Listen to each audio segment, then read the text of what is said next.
All right. Hello, everyone. This is Claire at Dental Toaster. Today, like always, I have someone very exciting. And Kendra Flowers became a recent friend. We met at a conference, and I invited her because she has an awesome story to tell right now. She did many different things, including education for American Eagle, the dental instrument company. You also was an instructor in dental assisting school. You did what's called the tooth fairy review. You're still doing it. And now you're in this great position. It's called the Director of Clinical Development for Elite Dental Partners. So I want us to welcome Kendra. Hello. Hi. All right. Thanks for being with us. And, No problem.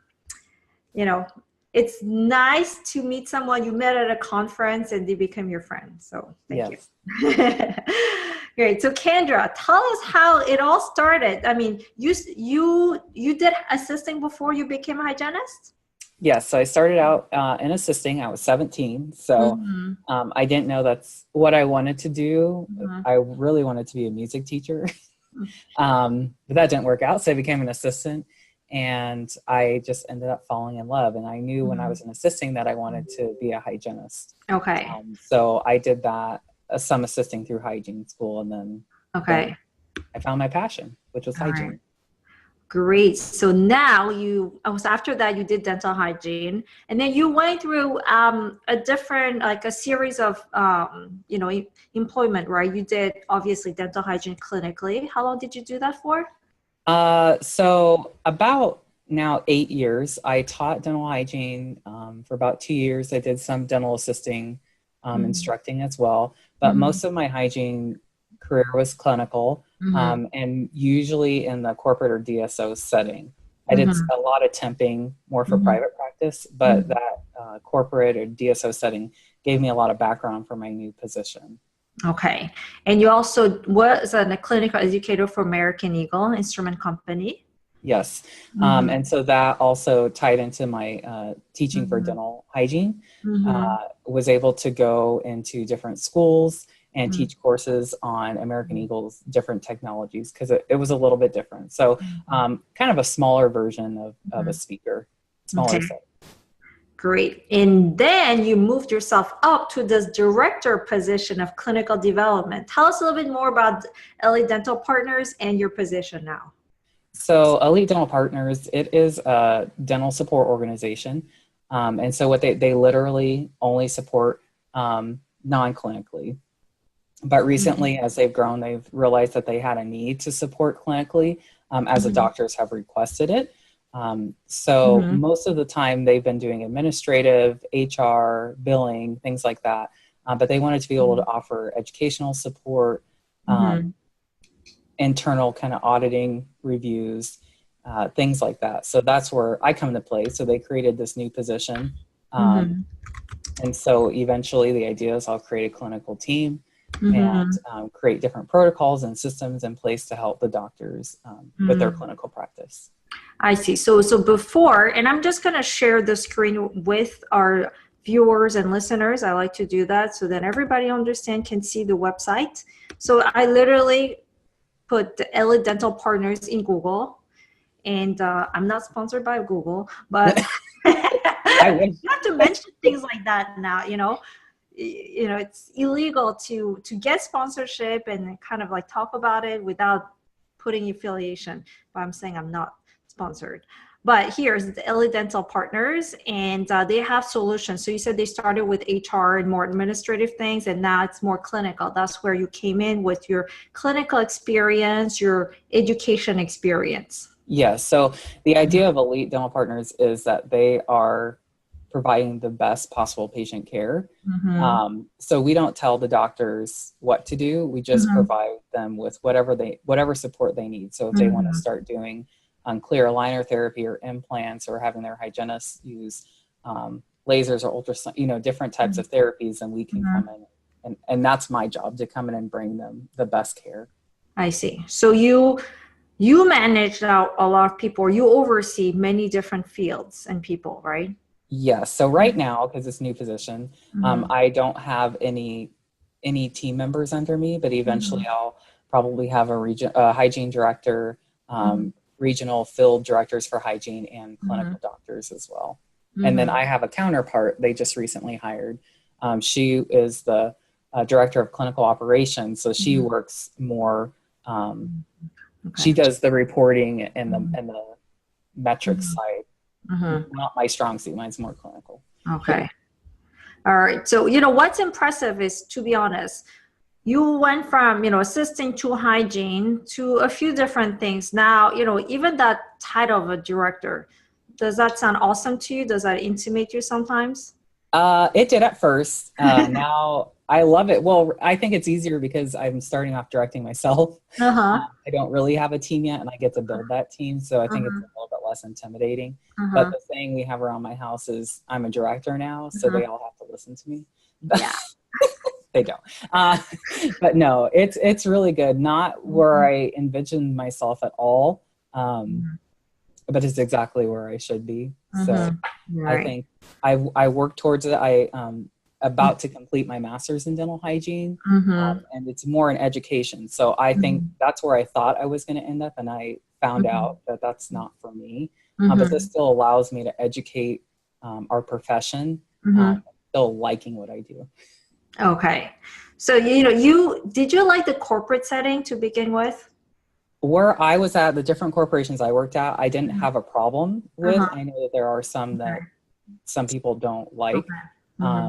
But for me, because of my personality, I like a lot of structure and rules. So I liked it. I see. Very black and white for me. So That's I never good had a to problem. know, you know, because I mean, a lot of us out there, first of all, is understanding who you are and what you work well with. And for some people, it's independence. Some people, it's structure. So when did you discover that you liked, I mean, corporate was something that you like doing? I would say when I started with my second job in dental hygiene, that they gave structure, but they also had a really high standard of care. Okay. And when I started temping, I realized sometimes they don't even perio chart. Okay. Or they don't address caries. Right. And so for me, it was really hard to step back when I'm so used to having all those rules and protocols and everything to follow. And I was lucky where I worked. They expected the hygienist to do a lot, but also to be more independent and to use your brain and your knowledge and apply that. And I had a great supportive doctor. He trusted what I recommended, and we were a really good team. I just knew that I wanted more out of my career. And so that's where I decided to move on from there. All right. So that's great to know. You know, you're telling me, for example, me, I'm the opposite. If someone tells me a rule to follow, like I can't. The first thing I do is I can't follow it. Versus, you know, so it's again playing with the personality and the matching job style that you want. And you finally found that. Take us to the journey of how you created the vision to where you got here. So I would say that's probably been the longest process. I knew I had one teacher in hygiene school. Her name was Trisha Moore. She's since retired. Amazing teacher. I didn't like her at the time. I think everyone always has one of those. And I told her that, so she knows. But she told me when I was graduating, she said, Kendra, you will not be in clinical practice after 5 years. You're too smart. You'll get bored. Okay. And she was right. At about the 5-year mark, I was done. I wanted out of clinical. So I had no idea where to start or what to do. So what I do, a lot of my connections and my networking is through our association. So I did a lot of stuff at the state level, and all that networking is really where I started to envision what I could be. We had a lot of high-level hygienists there in consulting and directors and things like that. Just talking to them and being empowered, I think I realized that I could do more. Okay. But then I didn't know where to start. So that took probably about a year or two. Just Facebook, reading different things, meeting different types of people. Elijah Desmond is one. He has a membership at sea. There's so many different options now, like the internet and Facebook. But then I met Jamie Dooley, and she's a hygienist, and she helped create a, she calls it a 30-day manifesto. I think I was one of her first clientele. Oh, wow. Okay. So, and so I followed that, and at first she has you create an ideal life list, everything that you would like in your life based on your career. And it really sets you up for success because you understand I had a couple opportunities to take a different type of job. But when I looked at what I wanted out of my life, I realized that wasn't for me. So I actually some of those positions. Okay. So I think having a clear vision of where you want to be and where you want your life to be, like one of my was being at home more and being able to drink coffee with my husband. He works from home. So now I do travel, but I also get to be at home with him. Okay. Being able to financially pay down student loans and student debt, things like that. But that program helped me the most. And it still took about a year for me to find this job once I wrote it down. But I think every decision that I made led me towards my ideal life list. So you went through the exercise of creating your ideal life, and you did it with Jamie. It's a fantastic course. There are worksheets with that. So you wrote everything you had, burned the paper as well. Yeah. Right. Yeah, I did everything. But I also, I love reading. And so a lot of this also was self-discovery. It wasn't just, what can I do to get out of clinical? So I'm going to ask every hygienist I know. So it was reading different books that had nothing to do with dental. Simon Sinek, Jen, I'm going to say her name wrong, Sincero. I mean, just whatever book I could read, I was always reading a book of how to get out of your own head, because a lot of that's what it is. It's being scared to leave clinical because you think that you never can get paid the same amount. Yes. And again, a lot of personality tests. So I know myself that I like to be secure. So leaving clinically was hard. But I had to do it. My doctor ended up having back surgery, and then we had no doctor. So I'm like, this is the perfect time. So I'm just going to quit and temp myself out until I can figure out what I'm going to do, which is what I did. Wow. So many things. So you prep, you manifested what you wanted. You got a lot of books or whatever you can find. You did a personality test as well. And all of that, you let it brew for a while, right? A year or two. I mean, it's not going to come overnight, but you did a lot of networking. That's what I hear. A lot of networking, a lot of self-discovery. So even some different conferences I went to, it wasn't all just dental hygiene courses or scientific courses. Some of it was just personality or management or lifestyle. Okay, great. And, to our audience, Kendra and I met at this conference that's called Bianca Profis by Jasmine Haley. She's, I think, the opera of dental hygiene. She is so elegant. She has this talking amazing style, and then she brings all people up. That's what she does. Awesome. Yeah. And so one thing I could say is the best thing, and it took me a long time to realize that, is investing in yourself. So not only your education, because my husband used to joke, he's like, why are you getting your master's when you make less money than I do? and at the time, for me, I just like education, but I said it's working towards something else. So sometimes it's hard, and I've heard hygienists say this on different forums. Why am I going to get my bachelor's if I get paid the same? Well, you don't have to if you want to stay clinical, but if you want to move out and that's something that you think will help you, then that's something to invest in. Okay. Same thing, like now I'm ready as soon as I graduate to look. I've already been looking into my PhD, so it might not pay off now, but for me, I think it'll help depending on what you're looking at. And this continue. I told that my boss now, I told him, I said, I will be going on different conferences, things like that, just because I like self-improvement. Great. And what I really like the message right now is that, you kept improving yourself. And if that means a master's degree or PhD, that's what it is. Do you think, a degree is a degree, but does that build into self-confidence as well? Yes. So my self-confidence rose so much my first year after my master's because you did so much research. At least my program did. I mean, I read 30 articles on fluoride. I learned so much more than I ever could have. And I felt confident to go back to a doctor. I had a doctor tell me they didn't believe in adult fluoride. And I said, I can bring you all the articles if you'd like. I see. And I think that helped a lot. And for me, that's something that I needed, is that education. Again, that's my personality. Some people don't need that and they're fine with that. And I've met lots of successful people that don't have high level degrees, but for me, that's something that I needed. Okay, great. And everybody's different. To be honest, me too. I mean, I have a master's, and I can tell, to be honest, it builds into the confidence about, I've done a lot. It doesn't have to be exactly what we do in clinic or dental hygiene, but it's everything else. It's like I did so much research on nonprofit organizations. And, now when I see dental nonprofit organizations, even though it's not exactly related to what I do, I know I can bring some value to other people. And, I just wanted to share that. And I recently listened to a self-help thing. And, she was saying that sometimes if you, let's say you're a photographer and you want to go to the next level, but something is stopping you and you don't really know why, understand what that is. And sometimes that might be, if you buy a more expensive camera, your confidence levels will go up and then you can start charging more. So, you went through this discovery phases of understanding what was the blockage and see where you are now. Yeah. Right? Yeah.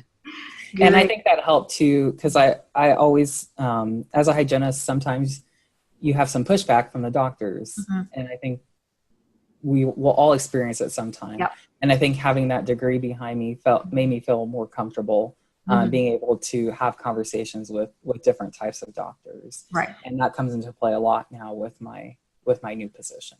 Great. All right. And now let's get to this awesome, I would say, salary, So I invited Kendra because she texted me when she got this new job. She texted me, "Oh my God, I did this, I accomplished this, and I got more than what I asked for." And I think it's awesome message because we don't ask enough sometimes. We put ourselves in a box, but you went out there, you pushed the boundaries, and you got more than you thought you were going to get. Tell us more about that. So, yeah, when I first met you, I think I was leaving that week to go for, I think, my second or third interview. And we were just talking about personal barriers and boundaries, everything mental that's in our heads. And so I was explaining to everyone, I said, I'm excited. I'm going to be making more money than I thought. Mm-hmm. And I knew that who interviewed me wanted me. I could tell. I had that feeling. Yeah. So that helped me with my confidence too. Uh-huh. So everyone encouraged me. They said, well, ask for what you really want. And Jamie was there. I got to meet her in person. Yeah. So it was a good life coaching lesson.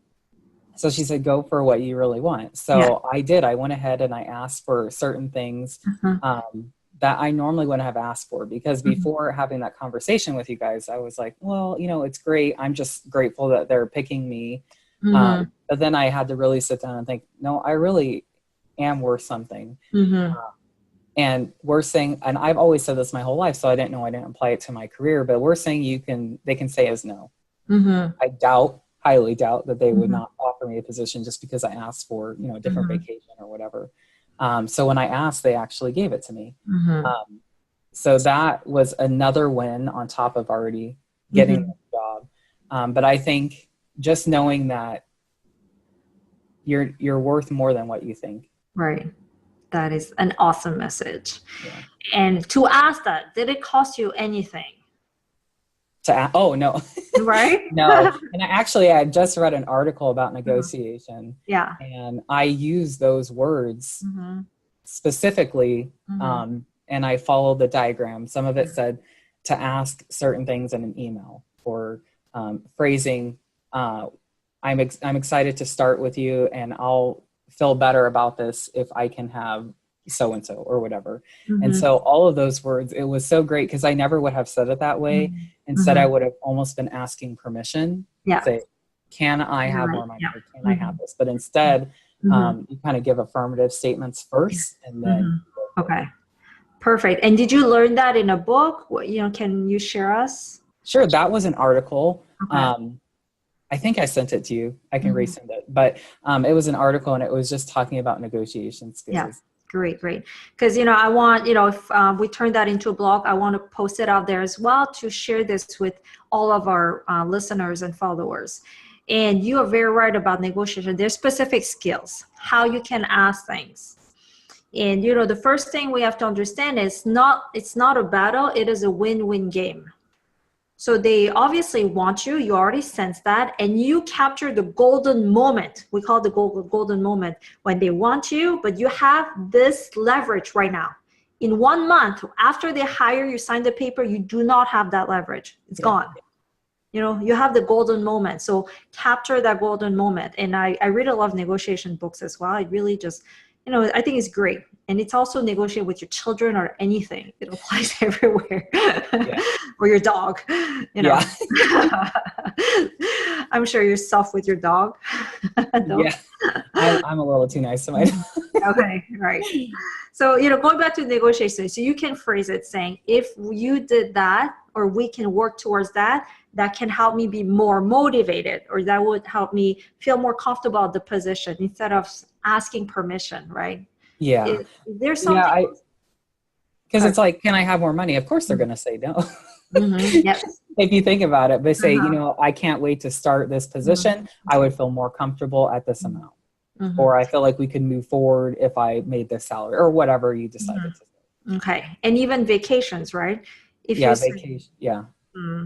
Maybe phrase it like, you know, I will dedicate myself to making this job work, but it really also takes me, you know, 4 weeks or whatever it is to give me myself a break. And then if you stayed in the golden moment, you're better off. Yeah. And I think another thing to take into consideration, I was lucky. I have a close friend who used to be an HR director. She helped coach me through the interview process as well. And so she looked through my contract to help me. And she said, you know, I would ask for this and this because, and I never even thought about that. She said sick time. If they're not including sick time or they're including it all together, and especially in clinical hygiene, you never get sick time. So if you can include that into your PTO, I think that's amazing. Luckily, I don't get sick very often, so that's why I never thought about that. But that is something to think about. Okay. Especially if you have kids or something, you might have to take time off. Right. Okay, that's a good point. If it's a corporate job, we're not used to sick time. Oh, yeah. You know, just ask for it if it's not in the contract. And they give it to you, right? Yeah. Okay. How comfortable or uncomfortable was it to negotiating your salary up? It wasn't too uncomfortable because there were certain techniques in that article. It said if you can do certain things in an email, which I think made it more comfortable and a little bit easier for me too. I think probably for most people that is. So it was easier. And I think it would be easier as well if they said no in an email than if they said it in person. Okay. And take it a little less hard. Okay. And so you're saying you used email as a tool versus like a verbal communication. You prepped them and you also prepped yourself. You presented yourself very well. Yes.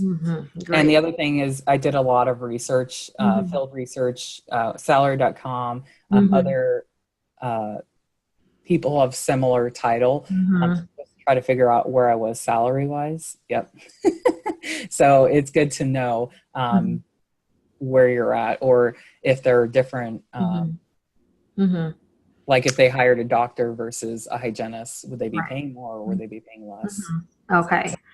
I love it. Research is number one. You need to go there being prepared of what the average salary is like. So if you know you're below, you can ask for more, and you have right there the research that backs it up. And if you're above that, I mean, obviously that's great. Yeah. But, you know, that's the first step to take. And obviously also put your credentials into consideration. If you're finishing your master's degree, that's another leverage that you can have. Yes. Yeah, perfect. And, you know, one thing I read in negotiation books is that, especially in corporate situation, they are willing to negotiate with you. When we go into clinical, usually there's not much negotiation going on. You know, your average like hourly rate is what it is. But in other corporate situations, there's a lot more room to negotiate. Yeah. And I think don't feel discouraged either for clinically, because at the end of my clinical career, I negotiated a higher rate. And the reason was I have done a lot of self-development in clinical hygiene, taking a lot of courses. I had my master's, I taught. So I felt like I was a higher level hygienist than most would get as a temp. So I think that's something to take into consideration too. I also had a lot of networking. within my association. So I was able to help if they needed anything. I knew a lot about our laws. So I think that even negotiating your hourly rate, you just have to remember I always say you get what you pay for. So I'm a higher rate, but I also have a lot more skills than most people do. All right. And you believed it, right? And you sold it very well as well. And I know it because I tempt a lot. So I knew I also worked in a different state previously. So I knew anesthesia, and the state that I practiced in now, they didn't have that. Okay. I felt comfortable in presenting treatment plans for my doctors, things like that. So. And if you know Kendra, she's not shy about talking about things. So that's great. You know, in an interview situation or in any negotiating situation, you know, you have to present yourself like that. I want to take our followers here to actually your website. Is that okay with you? Yeah. Great. So what you see here is called the Tooth Fairy Review. So search the Tooth Fairy Review. And Kendra has been doing this. She's reviewing different type of dental related products, giving us your opinion about it, demonstrating it, and just putting the word out there, you know, to help other clinicians having a better, easier life. For example, with Cord Easy, if that's something that, you know, I can see how it's beneficial because it's also the weight of the cord. And I think the purpose is to clip it on so it's not everywhere and pulling your wrist, right? Yeah. So you've been doing that. It's also on YouTube. Yes. Right. So this was something that helped me during my journey and actually helped me, I think, get this new position. So I didn't know what I wanted to do. I had a few mentors. They laugh because I say I have a few, because I do. I take as many as I can get. But my mentors, I knew that I wanted to do something with education. And I wanted to work with, I call it post-professional, or post-licensure professional. So after they've graduated hygiene school.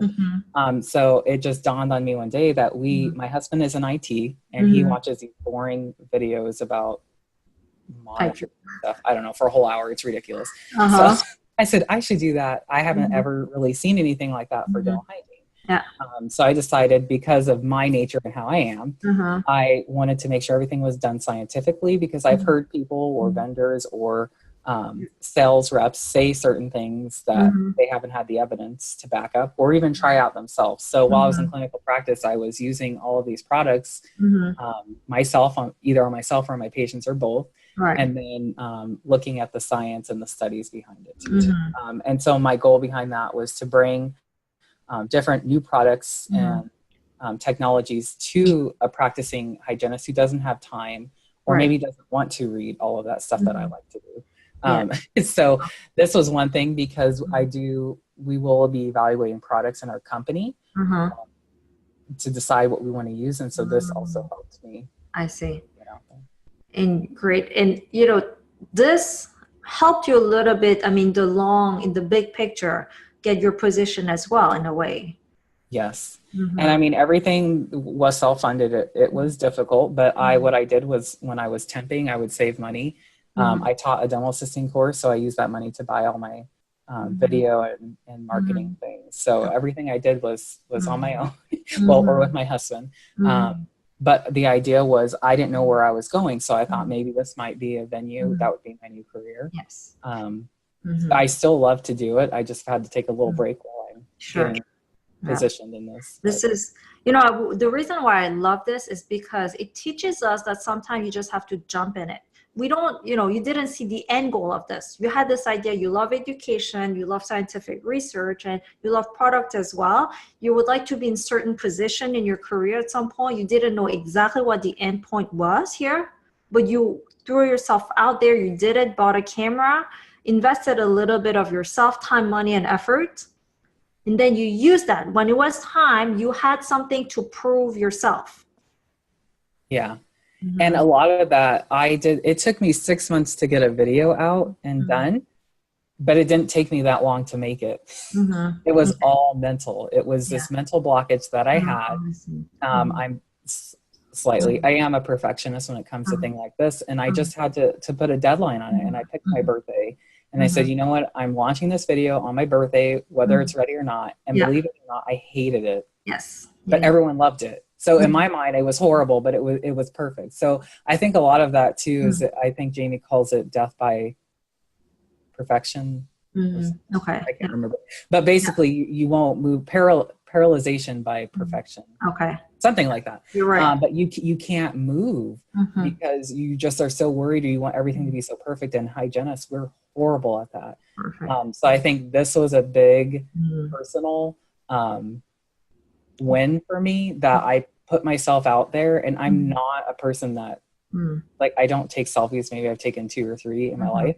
So it's that's not my nature, but I push myself because I believe in something. Okay. And I knew that I wanted to make dental hygiene better.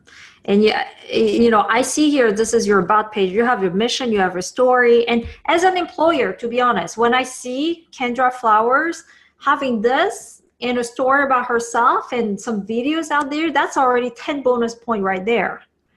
You know, that could be Instagram, that can be a website, a blog, whatever it is. You know, it helps to put your name out there like that before you get into that interview situation. Yeah, and I marketed myself this similarly. I had like a flyer or a one page, I call it, in the speaking world for when I was temping, because I knew that I was going to be temping professionally. So I marketed myself as a brand. So I had my picture on there. I had everything that I've ever done, what I was comfortable with. So that way they knew what they were paying for. Yes. Because I've had some people, they asked me my rate and I told them, and they said no. And my thought was, if $16 a day is going to make a difference to you, then you don't understand the value that you're getting. So same thing with this. Great. So message again here, I love recapping messages, is make yourself a brand as well. You know, we might think ourselves as clinicians, but see, even as a temp, you are the walking, breathing brand, and they are buying. People are buying into that. And if you want to ask that salary or something that you think you deserve, we just have to prove it. Yeah. Great. All right. Well, Kendra, what's next for you now? You know, you have started this awesome position. So I think just getting, my goal, like I said, was to elevate the profession of dental hygiene, but I'm realizing I'm going to be able to have an impact in all of dentistry and the changes that are coming within our company. I'm so excited about. I mean, things that we should be doing as a profession. And then just bringing more products and better technologies to everyone that I can. My goal, my in-life goal is to help to mentor people and help them understand that they're able to do what they thought they couldn't do. Right. And so that's why I do some blogs, I do some articles here and there, nothing crazy, but just to get my story out so people know that they can do it. Great. And if you type in, you know, honestly, Kendra Flowers, RDH, you know, you can find her articles recently on Dew magazine, so DEW.life, I think it is. Yeah, Do Life. So, you know, Ann Duffy is the founder, and, you know, it's all about supporting the dental hygiene, especially the women out there.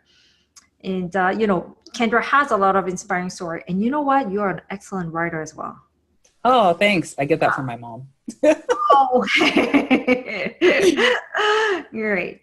You know, so, you know, I am really excited to share this story because I love when people move, you know, to a direction they want it. It doesn't necessarily mean moving up, but just asking for what you think you want to do. Sometimes it means moving down as well. If you feel like there's too much burden, ask yourself what you really want and find ways to get there. Yeah. And it's different for everyone. Because I when I first started my journey, I was like, I want to do exactly what that person does or what this person does, not realizing that I needed to figure out what I wanted for myself. And so looking back, if I would have gone down certain paths, I would have hated my life and my job. So it's not, like you said, it's not always moving up. And I've met people that have done jobs, directors, and have moved down and went into public health because that's what they love and that's their passion. That's what makes sense. So I've always been taught, you do what you love and money will follow. And it's always there. You just have to look for it and be open to it. Right. And then passion is first. You have to find that. And that's, again, a discovery process. You're not going to wake up one day thinking, oh my God, this is it. Yeah, yeah. I was gonna say you have to so I've been in dentistry since I was 17. Uh-huh. I'm 34, so this is 17 years in the making. It's not just Yeah, something yeah, that happens yeah. Uh-huh. overnight.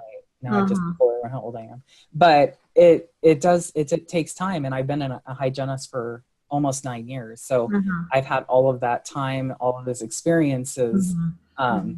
to get me to where I'm at. So, and that was one of my barriers too, is I couldn't understand why things weren't happening right away. But I'm Mhm. glad they didn't, because I wouldn't have had all these experiences I have had, Mhm. to be able to get myself where I'm at.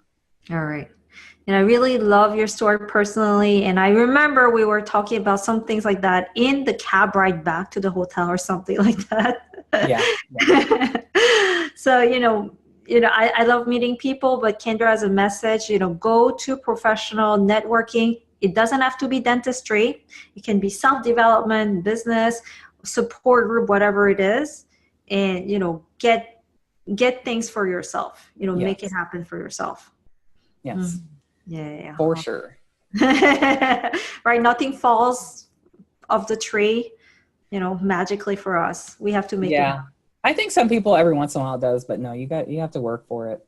So happen. Yeah. I think I said that when I announced it. I said I'm not lucky. I worked really hard for this position. So Right. Hey, that's what Marilyn Monroe said, yeah, right? I mean, didn't she yeah, say something like that? Like, I work to be lucky or something like that. She practiced her whole life until she was discovered. And people yeah. think she's lucky. No, she's not.